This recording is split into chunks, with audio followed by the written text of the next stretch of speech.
en el trasfondo cristiano evangélico, cómo se ha permeado dentro de las denominaciones, dentro de las iglesias, el judaizante. Me parece que el catolicismo romano ha adquirido una fuerza muy grande últimamente, están haciendo mucha apología. Bueno, están intentando reaccionar porque están muy asustados ante lo que yo diría que es casi medio siglo de retroceso frente a las iglesias evangélicas, y entonces están intentando reaccionar, ¿no? Entonces, hombre, uno evidentemente es ese problema, pero yo creo que ellos con conservar lo que tienen dentro casi se conformarían, porque están en una situación de crisis galopante. Y luego, hombre, en el mundo evangélico, evidentemente los judaizantes son una plaga, y además una plaga ridícula, pero luego además también padecemos lo que yo a veces llamo la teología gringa, ¿no? Es decir, interpretaciones teológicas que tienen muy poco que ver con las escrituras, pero que se han popularizado enormemente porque vienen desde Estados Unidos, no por otra cosa. Si fueran interpretaciones teológicas de Alemania, es que ni nos habrían rozado, ¿no? Entonces, no, de hecho, el dispensacionalismo también viene. El dispensacionalismo es otra plaga, pero además el dispensacionalismo, primero, lo inventaron dos jesuitas en el siglo XVII como un arma contra la Reforma, dos jesuitas españoles, además, que se llamaban Lacunza y Rivera y que intentaron hacer fortuna en las Indias. Del dispensacionalismo no hizo absolutamente nadie caso. O sea, quiero decir, no es que se combatiera desde el campo evangélico, es que se despreció directamente como una majadería, y en un momento determinado el dispensacionalismo vuelve a aparecer a inicios del siglo XIX en Gran Bretaña, cuando se reeditan los libros de Lacunza y Rivera, y no tienen el menor impacto en el mundo evangélico. En el mundo evangélico queda limitado a un sector de las asambleas de hermanos que se dividen precisamente por el dispensacionalismo, y cuando realmente se extiende en el mundo es gracias a la Biblia de Scofield. Y claro, la Biblia de Scofield ya viene de Estados Unidos, fue la primera Biblia de estudio y efectivamente sostiene el dispensacionalismo, que además es muy apoyado por las comunidades judías por razones obvias. Es decir, pasamos de una teología en que efectivamente pues el que no crea en Jesús ha sido desgajado del olivo de Israel, como dice Pablo, a una teología en la que parece que casi los judíos tienen su propio camino de salvación, que no tiene nada que ver con el camino de salvación de las Escrituras, ¿no? Y entonces el apoyo entre bastidores que han dado lobbies judíos al dispensacionalismo es colosal, pero no ha sido por razones de difusión de la verdad bíblica, ¿no? Sino por otro tipo de razones. Yo estaba plenamente convencido que de pronto tenía más su origen desde el protestantismo. No, el dispensacionalismo es totalmente ajeno al protestantismo. Los primeros que lo trazan, y lo trazan como un instrumento contra la Reforma, son dos jesuitas españoles que se llaman Lacunza y Rivera, que las obras de ellos se pueden encontrar, no son fáciles de encontrar, pero hay alguna reedición yo las tengo, que se pueden encontrar. Y ellos lo hacen fundamentalmente para crear un sistema escatológico que niegue que el hombre de pecado es el papado, que es la tesis de los reformadores, que ese hombre de pecado que ya estaba operando en la época de Pablo, pero que se iba a manifestar cuando desapareciera el obstáculo que era el Imperio Romano, pues era el papado. Y entonces ellos dicen, no, esto no puede ser porque nos identifica de una manera muy clara, y entonces el hombre de pecado es alguien que va a aparecer en el futuro, es un príncipe político, etcétera. Y claro, la pregunta es, ¿y cómo estaba operando en la época de Pablo si es un príncipe futuro? Han tenido 20 siglos o 16, 17 siglos al príncipe por ahí escondido. O sea, esa interpretación es ridícula, aunque sea muy extendida. Y de hecho, dentro del protestantismo, el dispensacionalismo es despreciado. O sea, es una estupidez tan grande que ni siquiera se molestan en detenerse en ello, porque de hecho, durante los siglos XVI y XVII, mayoritariamente los teólogos protestantes o son lo que ahora se llaman premileniales históricos, que son algunos, o muchísimos son postmileniales. Es decir, creen que antes de la segunda venida de Cristo y de la crisis final, lo que va a haber es una grandísima época de avivamiento de la Iglesia con un éxito tremendo de la Iglesia. O sea, esa es su visión dispensacionalista. Y hay algún muy buen libro sobre el tema. Hay un libro que se llama The Puritan Hope, la esperanza puritana, que narra precisamente cómo la mayor parte de los teólogos puritanos eran postmileniales, entendiendo el postmilenialismo como que el milenio era el símbolo de una época de triunfo de la Iglesia antes de la crisis final y antes de la segunda venida de Cristo. Pero el dispensacionalismo es algo ridículo, y de hecho desaparece totalmente del mapa desde su creación en el siglo XVII hasta inicios del XIX, que se reeditan las obras de Lacunza y Rivera en Inglaterra, y hay un predicador bastante fogoso y a la vez muy ignorante que se llamaba Irving, y entonces Irving, que era una especie de prepentecostal, no era exactamente un pentecostal, pero era un prepentecostal, empieza a dar cursos utilizando los libros de Lacunza y Rivera y, por supuesto, ocultando que eran dos jesuitas. Y ahí el dispensacionalismo empieza a abrirse camino, pero va a necesitar llegar a la Biblia de Scofield, por cierto, financiada por grupos judíos, lo cual no deja de ser significativo, para poder en un momento determinado entrar dentro de lo que sería el mundo evangélico más amplio. E incluso, de no ser por los misioneros americanos, que ya están muy influidos por el dispensacionalismo sería un fenómeno prácticamente marginal, anecdótico, dentro del mundo evangélico global. De hecho, y de pronto, ¿qué papel entraría a jugar aquí John Nelson Darby? O sea, yo tenía como el origen más que todo partiendo de ahí, desde...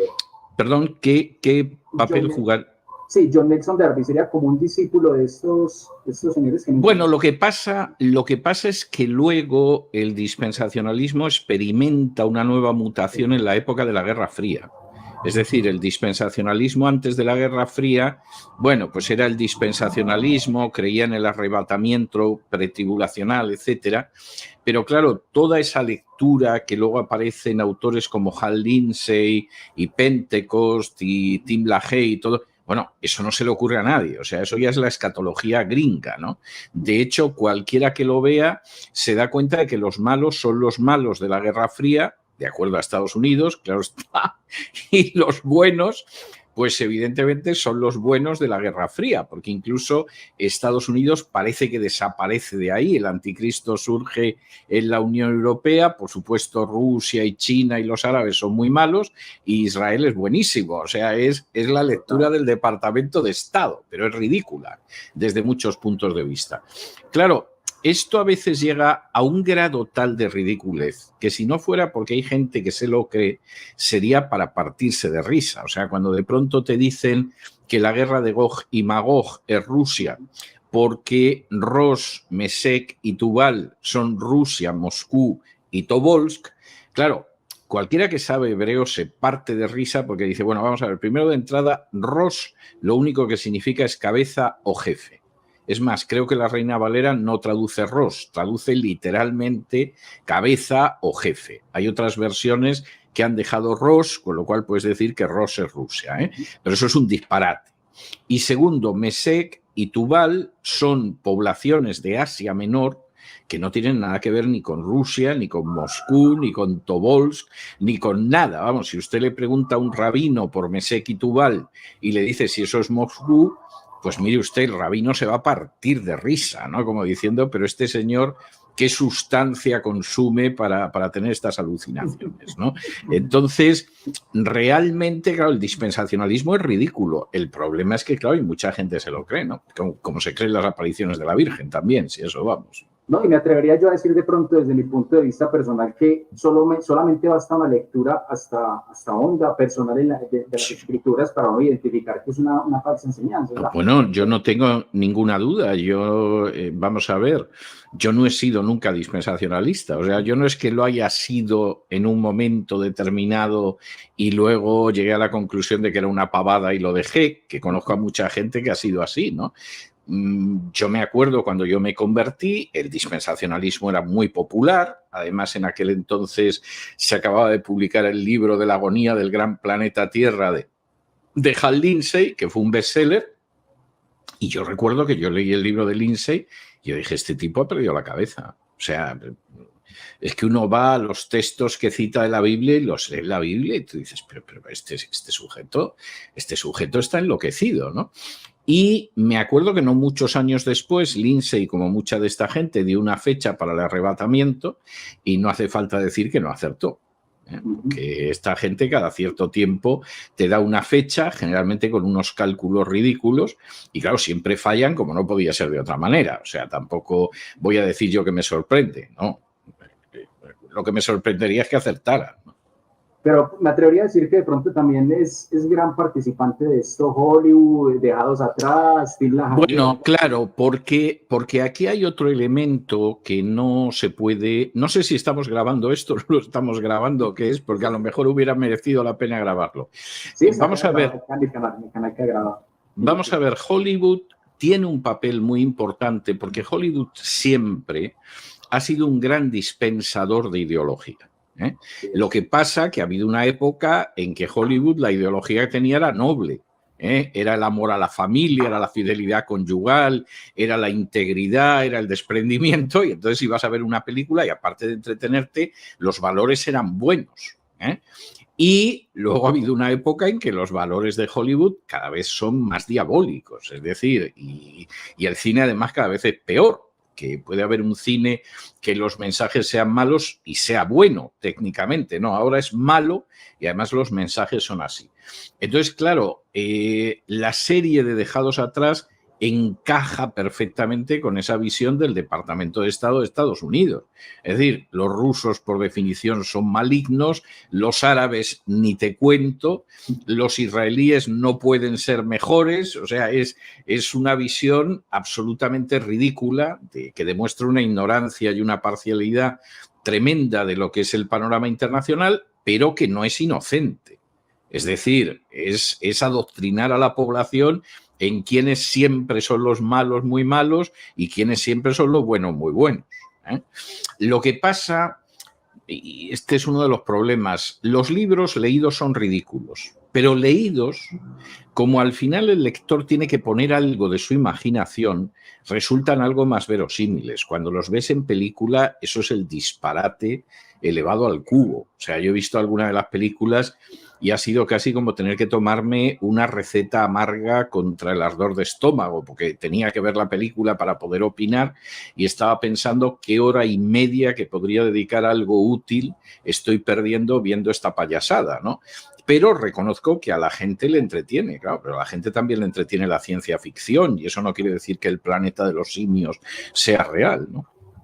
Total. No, este tema del dispensacionalismo es un tema que de una u otra manera es muy extenso y yo me atrevería a decir, pues, dentro de mi poco conocimiento que tiene permeadas gran cantidad de las... No, totalmente. Y además, vamos a ver, el dispensacionalismo es veneno teológico.